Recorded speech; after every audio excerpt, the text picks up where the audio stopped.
pessoal, então nosso objetivo da aula hoje é falar um pouquinho sobre o transtorno de déficit de atenção e hiperatividade, por isso TDAH. Então a gente vai ver que a gente tem diferenças nesses pacientes, né, quando ele tem um déficit de atenção e ele tem hiperatividade. A gente tem que entender um pouquinho sobre isso, os critérios que a gente utiliza, né, para identificar isso, como que a gente pode tratar esse paciente de forma adequada e os usos inadequados que a gente tem para os medicamentos que são utilizados para o transtorno de déficit de atenção e hiperatividade, certo? Então, o que acontece? Nós temos um grande problema quando a gente fala desses medicamentos utilizados para o TDAH, que é o uso inadequado dos mesmos. Nós temos aí muito uso indevido, e se eu perguntar para vocês aqui, quem já utilizou algum medicamento para TDAH, tem certeza que muitos já utilizaram. A galera usa para estudar aí a Ritalina, né, e tudo mais aí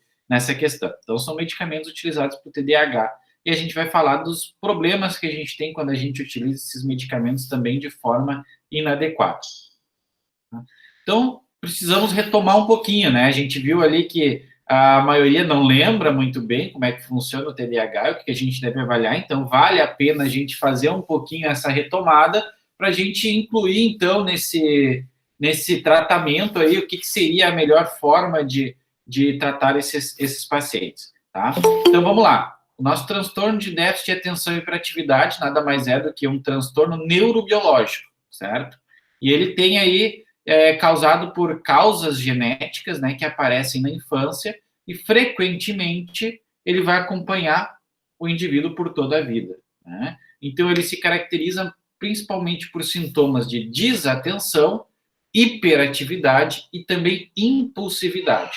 A gente tem que estar avaliando em que fase encontra-se o nosso paciente, se ele é hiperativo, impulsivo, desatento, né? A gente vai conversar um pouquinho mais sobre isso. Né? Então, o que é o déficit de atenção? Né? Déficit de atenção, né, acho que eu pulei aqui. O transtorno de déficit de atenção e hiperatividade, né, ele vai interferir na habilidade em que a pessoa, então, ela vai manter a atenção, principalmente, né, em tarefas repetitivas. Então, a pessoa que tem TDAH, ela tem dificuldade em manter a atenção quando eu estou tratando de tarefa que seja repetitiva. Né? Tem dificuldade também de controlar adequadamente as emoções, né? E também o nível de atividade e na habilidade de controle e inibição da impulsividade. Então, muitas vezes a gente fala em TDAH muito mais em crianças, né? Porque é onde se começa esse primeiro diagnóstico aí. Ela é uma patologia que surge na infância, né? E vai acompanhando durante a evolução da vida. E aí, o que acontece? É aquela criança que ela sabe que ela está fazendo algo errado, mas ela não consegue controlar aquela impulsividade dela. Então, a gente tem esse problema aí quando a gente fala do TDAH. E aí, a gente tem que ter um cuidado muito grande, porque a gente tem que entender que aquilo, a criança não está fazendo por mal, é simplesmente algo que ela não consegue controlar. E olha como é difícil isso, de tu conseguir colocar na balança que realmente aquilo é um problema biológico e não um problema de malcriação, por exemplo. Então, isso é bem comum de acontecer. Então, vamos lá. O que é um déficit de atenção? Déficit de atenção, então, vai ser nada mais do que aquela dificuldade em manter uma atenção concentrada, onde a principal característica desse transtorno vai ser isso, né? A gente manter essa atenção, né? Não consigo ter isso. E aí eu tenho que entender que ele pode ter uma origem, uma condição orgânica, relacionado a uma estrutura cerebral que a gente chama de lobo pré-frontal. E aí a gente vai ver um pouquinho sobre esse lobo pré-frontal, tá? Então, o lobo pré-frontal, ele vai ser essa região aqui. Então, geralmente, o paciente que tem TDAH, ele tem alguma deficiência, algum problema neurobiológico aqui nesta região do lobo frontal, certo? Então, a gente tem que estar atento a essa região. Então, aqui. Uma outra imagem aqui para ficar mais claro para vocês aonde fica realmente essa região aqui. Então, isso aqui a gente tem algumas causas. Quando essa estrutura cortical, que é esse lobo pré-frontal, ela apresenta, né, um funcionamento comprometido, aí a pessoa começa a ter vários problemas, entre eles a dificuldade de focar atenção. Os principais elementos, né, que acompanham esse déficit de atenção vão ser hiperatividade e impulsividade, né? Então, isso tudo vocês já viram em outras, né, disciplinas aí, a tríade desses sintomas, né, que é impulsividade, hiperatividade e desatenção. O paciente ele pode apresentar os três em conjunto ou eles em separado. Isso é importante a gente definir para, né, entender que tipo de tratamento é o mais adequado para esse paciente, tá? Então, são 3 tipos básicos de transtorno: hiperativo e impulsivo, o desatento e o combinado, onde eu tenho desatento, hiperativo e impulsivo, certo? Então, isso é importante a gente saber, que eu acho que isso aí já está claro para vocês, certo? A hiperatividade. O TDAH e a hiperatividade, eles não são sinônimos, certo? TDAH e hiperatividade não são sinônimos, embora a maioria das pessoas com TDAH sejam hiperativas, né? A hiperatividade, ela pode afetar tanto crianças, adolescentes e até mesmo alguns adultos, né? E a gente vai entender que ela pode se apresentar como diferentes intensidades, com sintomas que variam desde sintomas leves até sintomas mais graves, tá? Então, a gente, quando fala de TDAH, a gente tem que entender que a gente tem essas diferenças entre os sintomas leves a mais graves, e isso também vai estar variando na forma como a gente vai estar tratando esses pacientes com TDAH, tá? O verdadeiro comportamento hiperativo, ele interfere na vida familiar, escolar e social da criança. Por quê? Porque essas crianças que são consideradas hiperativas, elas têm muita dificuldade em prestar atenção, em aprender, elas são incapazes de filtrar os estímulos, né? E aí, se elas são incapazes de filtrar os estímulos, elas são facilmente distraídas. Então, muitas vezes, essas crianças hiperativas estão sempre em movimento, sempre fazendo algo, são capazes, né, incapazes de ficar quietas, né? Elas são impulsivas, não param para olhar e nem mesmo ouvir. Então, por isso mesmo, elas muitas vezes são vistas, né, como mal criadas. As crianças hiperativas, elas também têm um outro problema, que não toleram as frustrações, e com isso, como elas não toleram as frustrações, elas discutem muito com os pais, com os professores, né, com adultos, com amigos, fazem muitas birras, o seu humor ele flutua rapidamente. Então, justamente por ela ter essa flutuação de humor, elas também tendem a ser muito agarradas às pessoas. Então, ao mesmo tempo que ela discute muito, ela tende a ser muito agarrada às pessoas. Elas sabem que determinados comportamentos, eles não são aceitáveis, mas, infelizmente, elas não conseguem controlar. Não é algo controlável, né? É algo biológico que provoca essas situações. O TDAH, né, do tipo predominantemente hiperativo e impulsivo, a gente pode entender que ele tem alguns sintomas que a gente tem que avaliar. Por exemplo, inquietação, mexer as mãos, os pés quando está sentado, é que nem eu estou aqui falando com vocês, minhas mãos não estão parando, né? Então, musculatura tensa, dificuldade em ficar parado num lugar por muito tempo, pode falar, comer, comprar compulsivamente, né? Ou se sobrecarregar no trabalho. Depende, cada pessoa tem um tipo de fuga para isso. Como eu tenho essa compulsividade, muitos vão acabar estressados, ansiosos e impacientes. Como eu levo a esses quadros de ansiedade, impaciência, estressado, a tendência ao vício, né, com álcool, drogas, jogos, é muito grande, né? Então, tem que cuidar que a chance, a probabilidade de eu ter este paciente com TDAH, ele vai ser maior para essa tendência ao uso de drogas, né, de vício, né, de álcool, de jogos e tudo mais.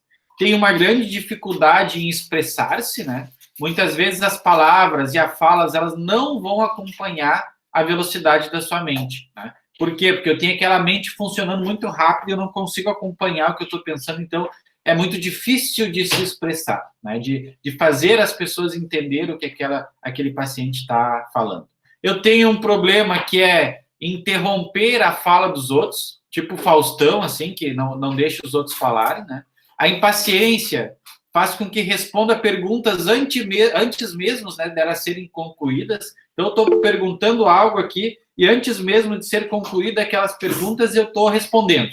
E aí costuma ser prolixo, né, ao falar, perdendo a objetividade em 1000 detalhes. Então, também traz 1000 detalhes que não tem importância nenhuma, então perde a objetividade na fala, né? Tem baixo nível de tolerância, né? Não sabe se lidar com as frustrações, com os erros, e nem com os seus próprios erros e nem com os erros dos outros, né? Então, a tolerância, ela baixa demais, né? E pavio curto, não consigo tolerar aqueles erros. E aí não é só com os das outras pessoas, aquela autocrítica é muito grande também.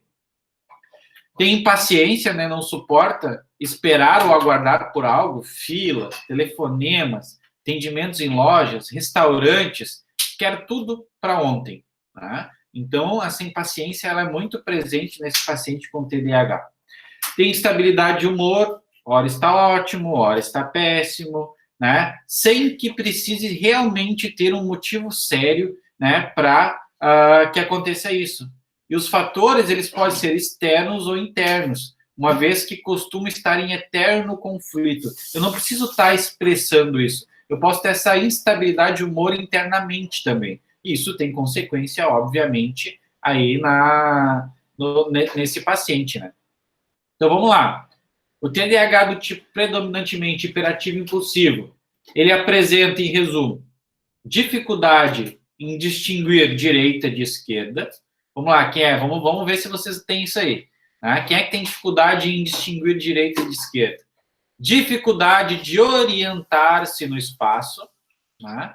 Não aceitação de limites, dificuldade em respeitar a autoridade, né? Responde aos pais, aos professores, dificuldade em concentrar-se nas aulas, dificuldade em completar as tarefas e, geralmente, ele é desorganizado, né? Então, a gente tem esses sintomas aí muito ativos quando a gente está falando aí do TDAH do tipo predominantemente hiperativo impulsivo.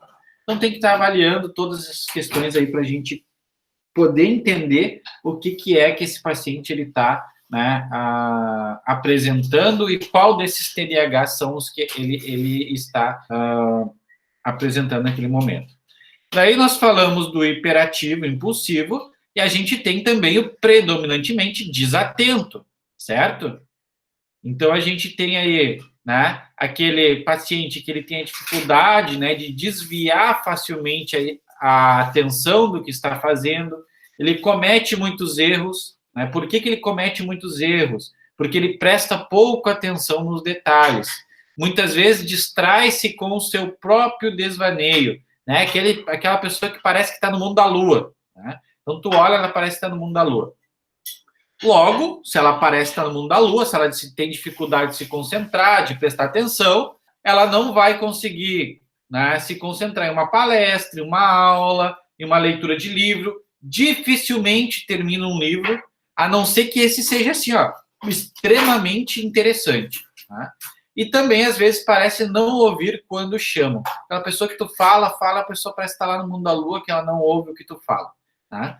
Então, ela tem relutância em iniciar uma tarefa que exija longo esforço mental, porque ela já tem aquela noção que não vai conseguir fazer, então ela não quer nem iniciar. Então, se tem uma tarefa que exija um longo esforço mental, vai ter sempre aquela relutância em iniciar essa tarefa. Né? Tem dificuldade em seguir instruções e iniciar, completar e só então mudar de tarefa, e aí muitas vezes é visto como o quê? Como irresponsável. Durante uma conversa, pode se distrair, prestar atenção em outras coisas, principalmente quando se está em grupo. Às vezes capta apenas parte de um assunto, né? Outras, enquanto ouve, já está pensando em outra coisa e interrompe a fala do outro. Então, a gente tem esse problema aí de desorganização desse pensamento que é bem frequente. Problema de memória a curto prazo, né? Perde, esquece os objetos, os nomes, os prazos, as datas. Então, aqueles aí que não se esquece da aula, de postar as atividades, né? Dificuldade em organizar os objetos, né? A mesa, gavetas, arquivos, planejamento do tempo, né? Tem vários esses tipos de problema. Né? A criança, quando a gente vai falando, ela pode ser quieta, calada, tímida e até obediente, tá? Mas ela vive desatenta no que faz. E muitas vezes essas crianças elas são consideradas pelos professores como pouco inteligentes ou como preguiçosas. Então é importante que a gente avalie toda essa situação. Tá? E aí que é um grande problema, porque às vezes a pessoa não tem TDAH e é preguiçosa. E os pais muitas vezes querem colocar, né, aquela questão de a criança ser preguiçosa como um transtorno. E aí que surge o problema dos usos dos medicamentos. Né? Então, aqui, quem nunca, né? A pessoa que tem transtorno de déficit de atenção do tipo desatento, ela está lá, está fazendo uma coisa, por exemplo, enchendo a xícara ali, né, de café, e está pensando lá na morte da bezerra, e aí está derrubando todo o café e não está nem percebendo. Então, isso é um sintoma clássico aí, né, do TDAH do tipo desatento. E aí nós temos o TDAH do tipo combinado, que vai juntar, né, essas características, né, apresentadas nos dois conjuntos de critério, do tipo desatento hiperativo e do tipo impulsivo. E aí a gente tem que ver, né, que as características, né, de TDAH vão aparecer bem cedo para a maioria das pessoas, logo na primeira infância. Ele é caracterizado por alguns comportamentos crônicos com duração de no mínimo 6 meses e que vão se instalar antes dos 7 anos de idade. Então, vejam só, muito raramente, mas pode acontecer muito raramente, uma pessoa que não foi diagnosticada com TDAH na infância vai desenvolver um TDAH lá, né, quando tiver adulto. O que pode ter acontecido é que não foi feito o diagnóstico correto e esse diagnóstico foi feito na fase adulta. Mas ela é algo que se instala antes dos 7 anos de idade e vai afetar pelo menos 2 contextos diferentes, seja escola, seja trabalho, vida social ou em casa. Então tem que ficar atento a essas condições. A incidência de hiperatividade ela é maior em meninos, né? E as meninas costumam ser mais desatentas. Então, é uma informação importante para a gente, né, trabalhar. Provoca baixo rendimento escolar, baixa autoestima, dificuldade de relacionamento com os colegas, é um distúrbio, né, de realização e não um tipo específico de problema de aprendizagem. Né? Essas crianças elas são capazes de aprender, sim, mas elas têm dificuldade em se sair bem na escola devido ao impacto que os sintomas têm sobre sua atuação. Né? Então, a gente tem todas essas condições. Quais são as causas do TDAH? O transtorno ele não é secundário a fatores culturais, as práticas de determinadas sociedades, por exemplo, o modo como os pais educam os filhos ou o resultado de conflitos psicológicos. Então, vamos lá, e não depende desses fatores. Estudos científicos mostram que pessoas com TDAH têm alteração na região frontal e suas conexões com o resto do cérebro. Então, essa região frontal orbital é uma das mais desenvolvidas no ser humano e comparação com as outras espécies de animais. E é responsável também pela inibição do comportamento, ou seja, controlar e inibir comportamentos inadequados. Né? Então, pela capacidade de prestar atenção, memória, autocontrole, organização e planejamento. Então, olha lá, eu tenho um problema biológico, não depende de fatores culturais.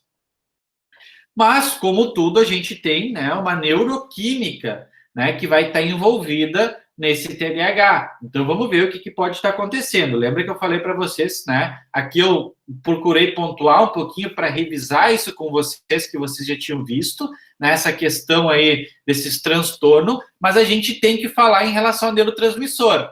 Então, vamos lá. O que parece tá? Parece, porque quando a gente fala do sistema nervoso central, é tudo hipóteses. Né? Estar alterado na região cerebral é o funcionamento de uma substância, de um sistema de substâncias químicas que a gente chama de neurotransmissor, principalmente dopamina e noradrenalina, tá? O que essa dopamina e essa noradrenalina fazem? Elas passam informação entre as células nervosas. Vamos lá. Então, eu não estou passando informação. Então, a diminuição da dopamina nessa região pré-frontal, ela tem como consequência o quê? A falta de concentração e o esquecimento, né, daquilo que lhe é pedido. Então, se tem essa teoria aí de que realmente seja por causa desse déficit de dopamina.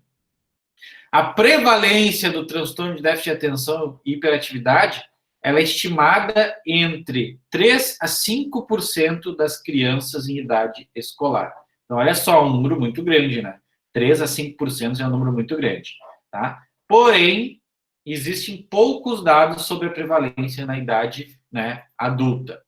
Como é feito o diagnóstico? O diagnóstico ele é realizado a partir de exame clínico, né, no qual são analisadas características comportamentais relacionadas à presença ou não de hiperatividade, impulsibilidade e distratibilidade, tá? Eu tenho que entender que eu não tenho um exame clínico que identifique a presença do transtorno, certo? Eu não tenho um exame lá de imagem, um exame lá que diga, não, deu isso, deu alterado isso, tem um transtorno de déficit de atenção. Não, eu tenho um monte de atributos que eu tenho que avaliar, né, que tem que ser avaliado, né, por diversos especialistas para chegar bater o martelo que realmente é um TDAH, né? Então eu tenho que ter esse conhecimento. Como é que se faz o diagnóstico?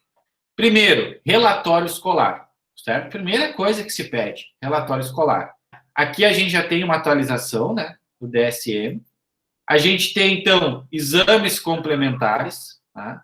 A gente tem que avaliar a história clínica, a gente tem que avaliar as escalas comportamentais, a gente tem que avaliar exame físico, né, exame neurológico, né, teste psicométrico e também testes linguísticos. Tudo isso tem que ser avaliado para chegar realmente num diagnóstico completo de TDAH, tá? Então, a gente sabe que tem atualização aí já desses diagnósticos, mas para TDAH são esses que continuam ainda valendo.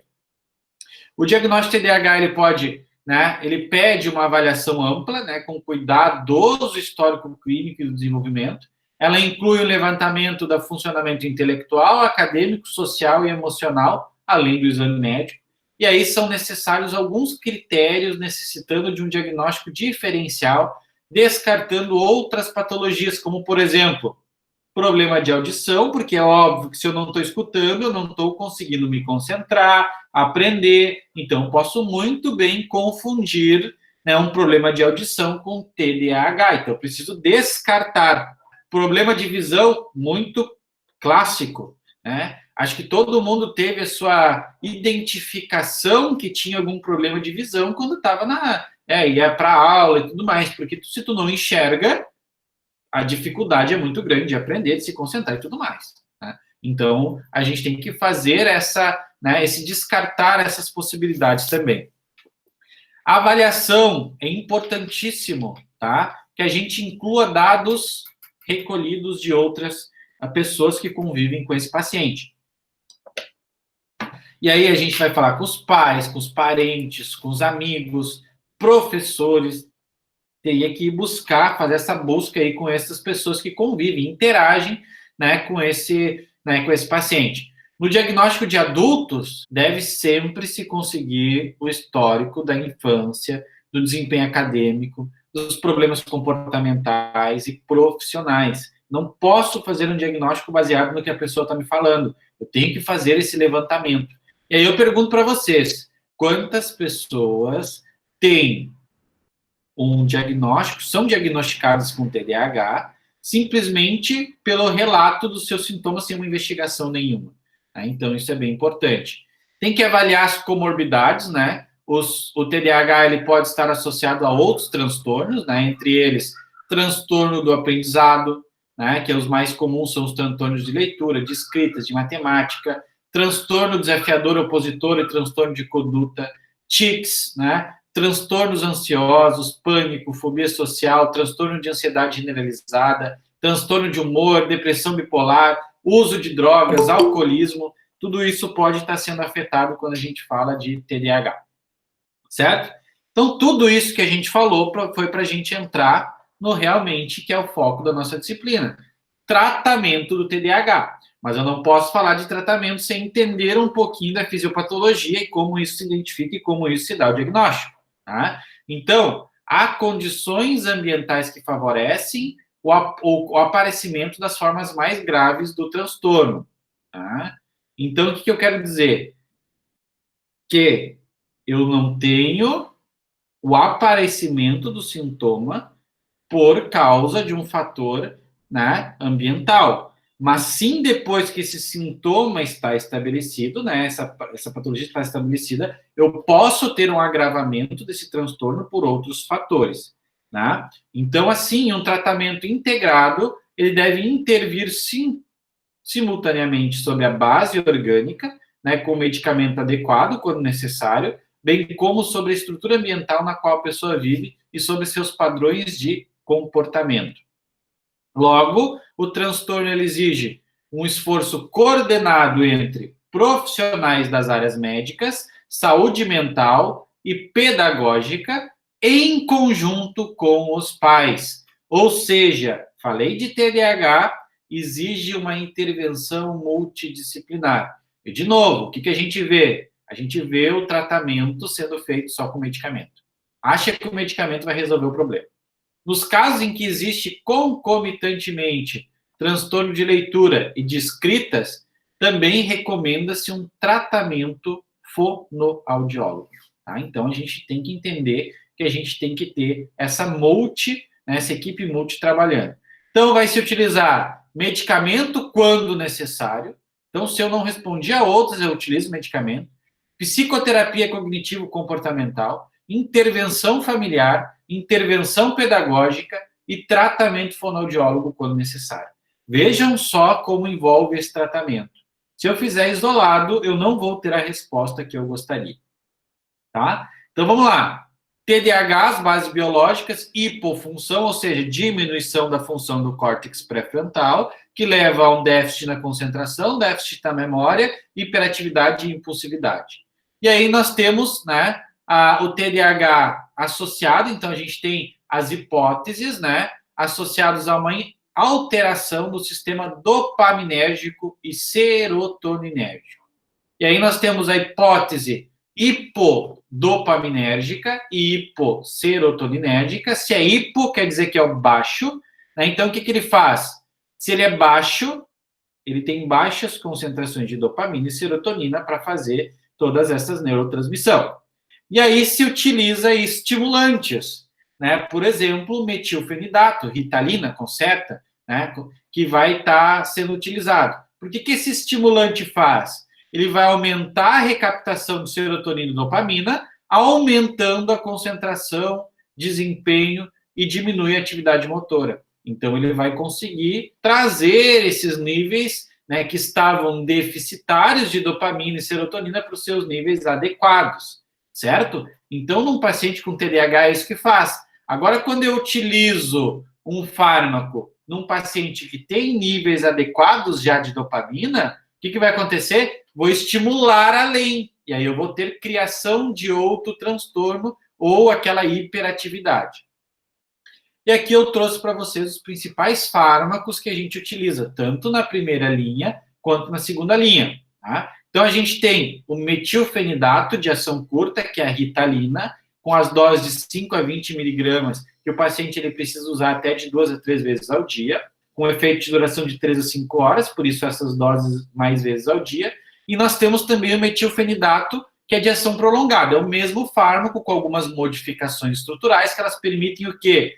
A diminuir, né, quantas vezes eu tomo por dia. Né? Então, ele dura mais tempo, cerca até de 12 horas, que é o Concerta, né, que aí tem uma dose de 18 a 72 miligramas, né, que se utiliza aí pela manhã, né, que tem essa duração mais prolongada. Além disso, eu também tenho a lisdexanfetamina, que é o Vyvanse. E aí eu tenho várias posologias que podem ser utilizadas. Como medicamento de segunda linha, quando não responde mais a esses medicamentos aí de primeira linha, eu tenho a imipramina, que é um antidepressivo, nortriptilina, bupropiona, clonidina, né? Por que esses fármacos fazem? Eles também aumentam esses níveis de neurotransmissor, mas não é de forma adequada no córtex pré-frontal. Então, o metilfenidato é dessa forma mais adequada.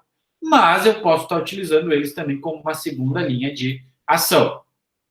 Quando a gente fala de Ritalina, é o cloridrato de metilfenidato, né, que é o nome comercial mais conhecido, a gente precisa entender um pouquinho mais sobre ela. Por que ela serve? Para que ela serve? Ela é prescrita, né, para portadores de TDAH, com mais de 6 anos de idade. E ela tem uma ação, né, muito similar à cocaína. E aí a gente já vê que pode apresentar alguns problemas.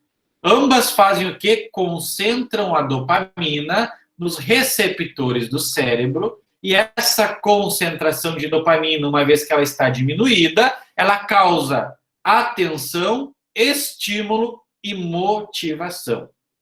Tá? Por causa da similaridade, esse metilfenidato ele já vem sendo estudado, né, por vários pesquisadores, né, como uma droga de transição para o tratamento de viciados em cocaína. Por quê? Porque tu consegue utilizar ela de forma controlada e diminuindo aos poucos.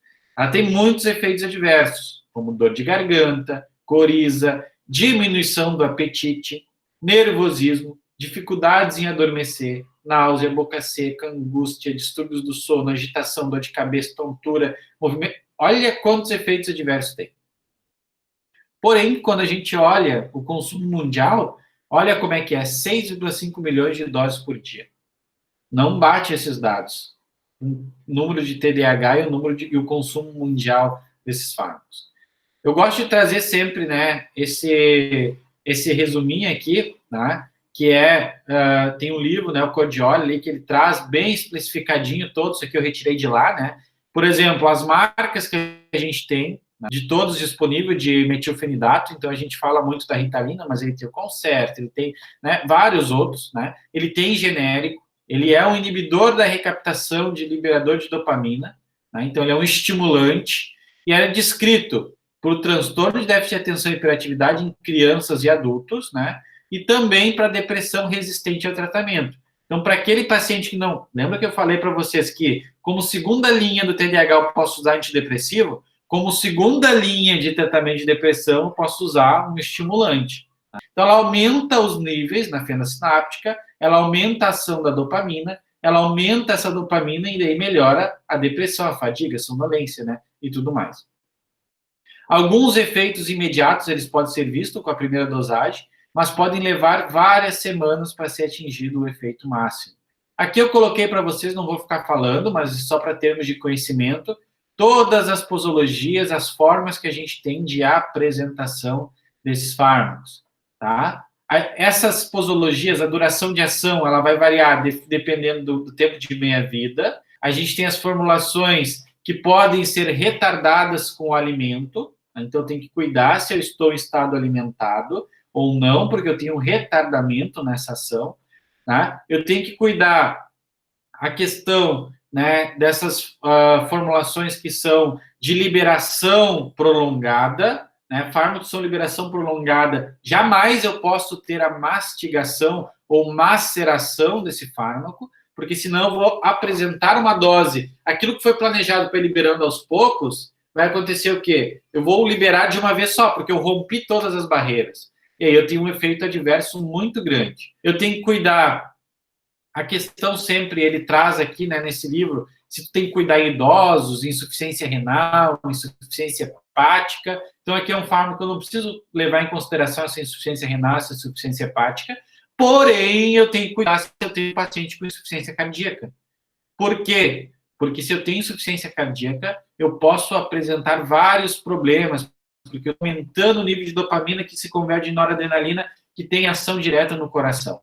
Tá? Então, eu tenho que entender muito bem isso. Tá? Então, a gente tem que estar sempre analisando essas questões de populações especiais. Tá? Então, ele traz muitas vantagens, né, para o uso do TDAH, porém, ele traz desvantagens, né, justamente para esses pacientes que têm insuficiência cardíaca e também para pacientes que têm psicose. Né? Ele traz psicose, vai aumentar essa psicose. Principais sintomas alvos, então a gente vai estar sempre buscando avaliar, né, depressão, sonolência, fadiga, hiperatividade e tudo mais, certo? Então a gente tem essas condições. Mas como atua realmente esse metilfenidato? Tá? Ele tem uma atividade cerebral metabólica, né, com pessoas, né, que a gente pode ver aqui que na esquerda ele é uma pessoa sadio e uma pessoa com TDAH ele vai ter totalmente diferente esse comportamento. Então, a gente tem exames, né, de imagem que vão nos conseguir nos dizer, olha como é o comportamento é diferente. E esse comportamento é diferente por quê? Porque eu tenho níveis baixos de dopamina. Tá? Então, a gente pode ajudar isso nesses sintomas. Os efeitos colaterais do metilfenidato. Tá? Bom, noradrenalina e dopamina. Aumenta noradrenalina e dopamina. Se eu aumento noradrenalina, eu tenho o quê? Sistemas atencionais posteriores focalizar os estímulos. Diminui a impulsividade, a atividade motora cognitiva, né? A atenção, a memória, desempenho, tarefas repetitivas, né? Eu tenho problemas aqui de noradrenalina. Já, o que eu vou fazer com o fármaco? Eu vou aumentar esses níveis. Se eu aumento esses níveis, eu faço o quê? Eu organizo, eu consigo focar, eu tenho flexibilidade, eu tenho inibição da resposta, e eu consigo corrigir esses problemas. Né? Como efeitos colaterais, eu tenho, então, nervosismo, insônia e perda de apetite. Né? Secundário, cefaleia, dor abdominal, taquicardia justamente pela questão da dopamina, noradrenalina ali. Tá? Então, aqui tem uma tabelinha também com a frequência, né, destes efeitos. Então, vamos comparar aqui. Diminuição do apetite, 15% dos pacientes. Baixa dose, 52%. Altas doses, 56%. E aqui também fica de material para vocês darem uma olhada, tá, depois. Grande problema, uso excessivo. Tá? Nos Estados Unidos, até 1/3. Olha só como isso é importante. 1/3 dos garotos em idade escolar usam Ritalina. Será que todos precisam? Tá? A maioria deles não precisa. Então, um estudo aí de uma universidade estadual de Campinas revelou que de um grupo de crianças diagnosticados com hiperatividade, 23% não exibiam problemas de aprendizagem. Então, utilizavam um fármaco que não era, né, preciso. Então, é preciso tomar muito cuidado com a medicalização da educação. Né? Isso é o que dizem vários psicanalistas. Então, a gente vê aí, de 1990, né, até 98, que foi o boom aí, estouro de vendas, olha como que se usou isso aqui. 62% ali utilizava, né, esses medicamentos. E aí, por que acontecia isso? Por causa do abuso do uso. Né? Tinha mães que utilizavam a Ritalina com o objetivo de perder peso, executivos que utilizavam a Ritalina para aumentar a rotina de trabalho, né? A Ritalina como anabolizante do cérebro. Então, a gente tem muito isso, né, por causa desse uso, abuso desse uso. Né? Então, a gente vê até hoje, né, essa questão de tratar a Ritalina como uma pílula da inteligência, né, que traz ali, olha só essa reportagem da super interessante, mais concentração, mais raciocínio, mais memória. Né? A nova geração de drogas pode te dar superpoderes ao cérebro. Será que devemos tomá-la? E aí, quando traz isso, né, começa o uso inadequado. E aí é muito utilizada né, principalmente no meio acadêmico. Né? Para quê? Para dizer que eu não consigo muita atividade. Né? Em termos de AD, os professores estão loucos, eles dão atividade, milhões de atividades para a gente fazer, a gente tem o trabalho, então eu vou utilizar a pílula da inteligência, né, para dar conta de tudo isso. E aí se esquece que a gente tem vários problemas associados a isso. E que sim, ela, para um paciente que tem problemas, ela vai ajudar. Mas para um paciente que não tem, ela vai prejudicar. Vamos ver os números da Ritalina? Né? 0. Então, esses números da Ritalina. Os números da Ritalina, ele é muito controverso, certo? Então, vamos pegar o seguinte. Eu tenho estudos que mostram que o uso é 0,9% pela população e tem estudos que mostram que é 5,3%. Em quem que eu vou confiar? Vamos lá. 0,9% é um estudo ali da Universidade Federal da Bahia, onde a porcentagem, né, de população com TDAH, né, segundo uma metodologia utilizada por eles. E quando eu utilizo uma metodologia diferente, né, eu vejo lá que 5,3% tem TDAH. Porém, o que eu tenho que prestar atenção? 87% dos artigos científicos sobre a doença, eles deveriam ter declaração de conflito de interesse, porque eles recebem financiamento dos laboratórios, segundo o levantamento de alguns estudos. Então, vamos pegar. Esses números são diferentes por quê? Porque eu tenho metodologias diferentes e tenho interesses diferentes. Então, tem que estar avaliando. Tá? O que os estudos usam? Né? Quais são os fármacos controlados consumidos sem receitas por vestibulandos, por exemplo? Tá? Porcentagem de uso. TDAH, Ritalina, Vyvanse, Concerta, 13% dos vestibulandos utilizam. Olha que grave é isso. 13% utilizam esses medicamentos sem receita. Inibidores do apetite, sibutramina, né, por exemplo, 10% usa. E ansiedade, 5%. Vejam como esses números eles são expressivos. A gente está falando que 13% da população dos vestibulandos utilizam o medicamento, né, Ritalina, por exemplo. Né, funciona mais ou menos assim. O coleguinha ali, né, vê que quer um reforço, toma a Rita ali, ó, 10 miligramas, ali, ó, R$90, ali, 20 comprimidos, né, avisa a galera aí que eu estou vendendo. Tá? Então, é mais ou menos assim, um vai falando para o outro e começa-se a utilização desses fármacos. Tá? Não vou falar aqui para vocês, mas depois vocês dão uma olhada nesse material aqui, dá para dar um zoom melhor, né? Perigos que a gente tem dessas pílulas da inteligência. Tá? E aí, aqui é bem interessante. Acho que todo mundo já pensou em tomar Ritalina alguma vez na vida para estudar. E aqui os problemas que a gente tem quando a gente utiliza essa Ritalina. Tá? Então, aqui fica para vocês, né, de leitura ali para vocês depois. Além da Ritalina, a gente tem um outro fármaco que é a lisdexanfetamina. E ele foi o primeiro medicamento brasileiro à base de anfetamina, liberado por tratamento do TDAH. Tá? Então, ao passo que a Ritalina e o Concerta, eles são feitos a partir de substância metilfenidato, né, que é um psicoestimulante mais leve. O Vyvanse é um derivado da anfetamina, logo ele é muito mais potente.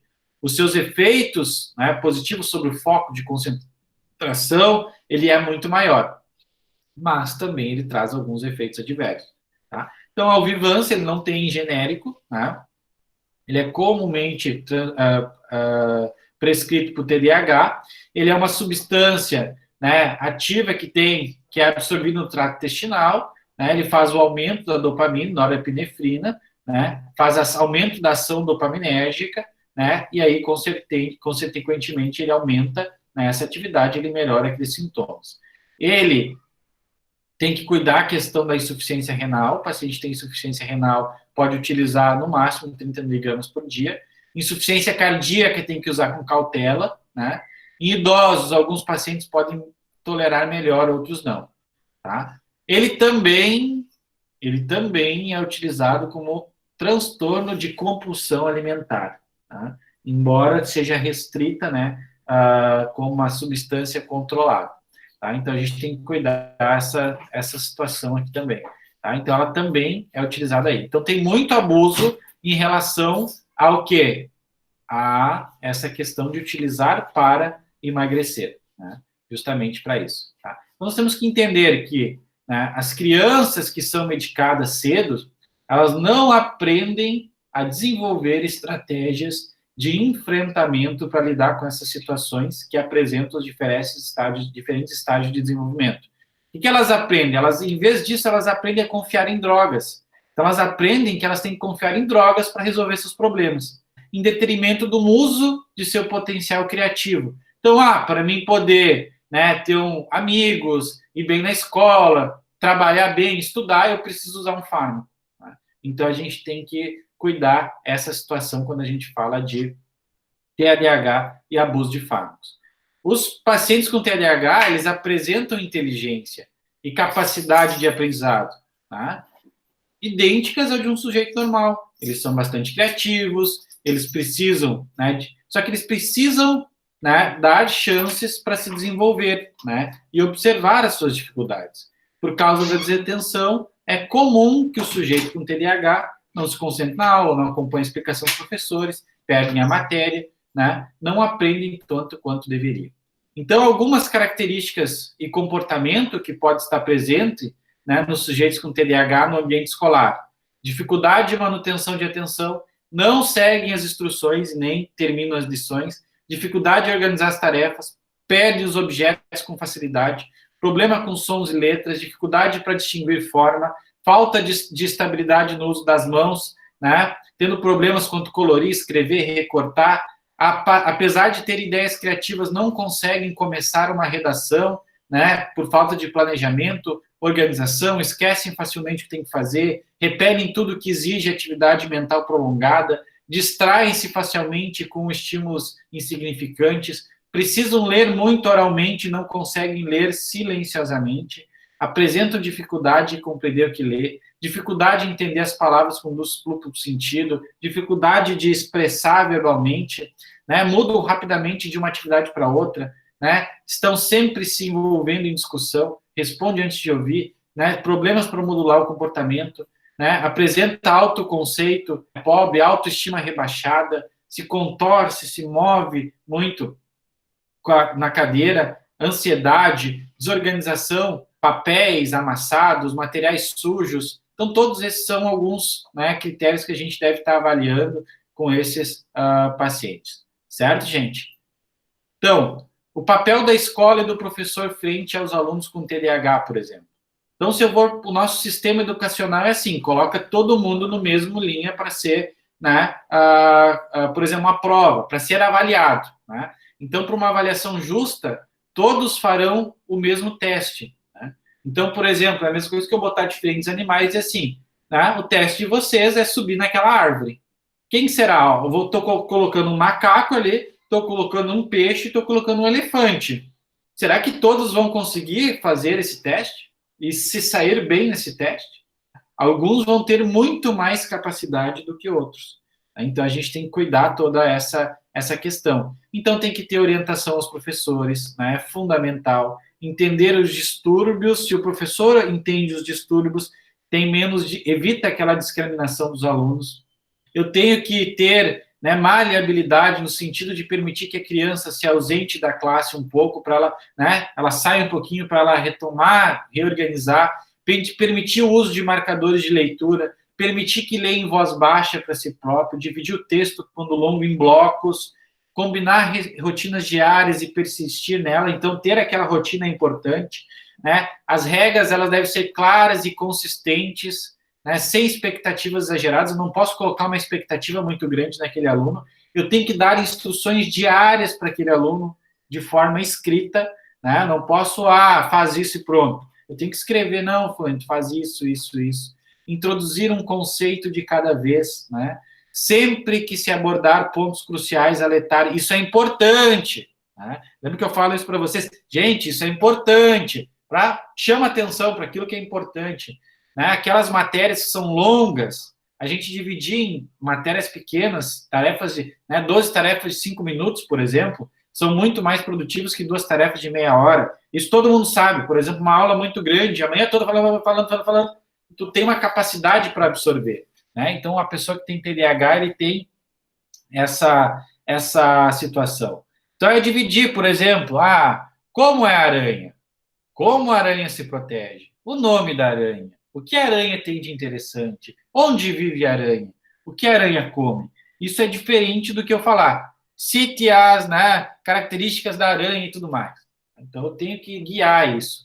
Tenho que permitir o uso de recursos, né, como computador, gravador, né, nos livros, iluminar os conceitos importantes, incentivar o início e o término das tarefas. Então, o professor ele deve verificar se a lição de casa ela foi anotada, completa e corretamente na agenda ou diário do aluno todos os dias.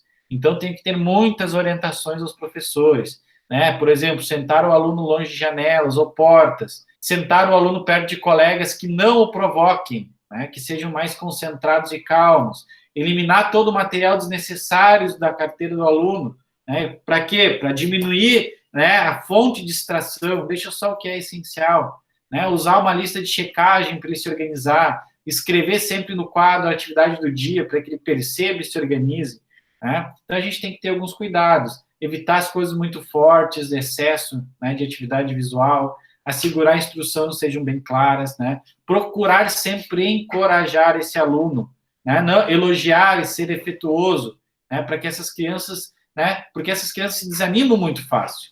E aí dar a responsabilidade que ela possa, então, cumprir, né? Fazer com que se sinta necessário e valorizado.